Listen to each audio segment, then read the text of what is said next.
zápasu je firma Street Sport Uncle Sam. A je to před námi 12. zápas podle pravidel EI Boxing ve váze do 82 kg. Byl vypsaný v časovém horizontu 3x3 minuty. Jako první poprosím borce 19 let, 179 cm, na váze 81,3 kg, skóre 7 vítězství a 2 porážky. Pod trenérem Jánem Kirchbauerem za Fight Club Kenkio Anton Kubo Pecha.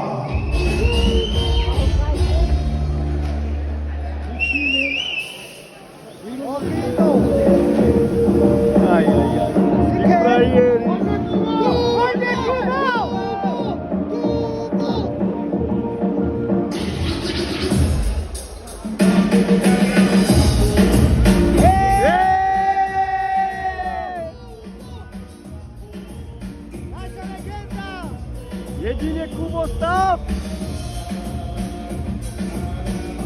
Markušovci!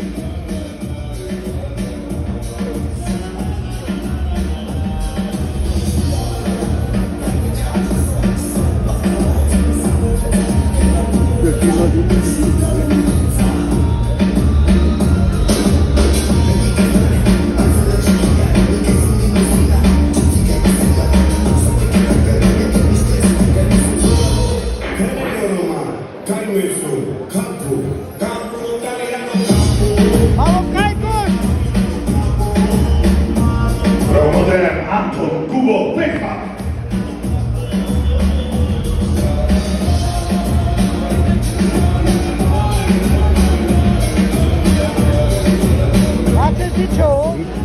Jeho soupeřem bude zápasník ve věku 38 let, 184 cm.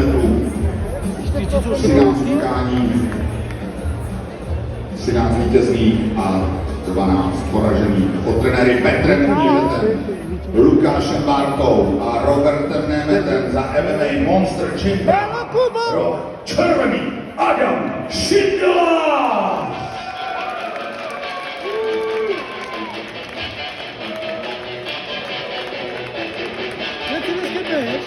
Ty to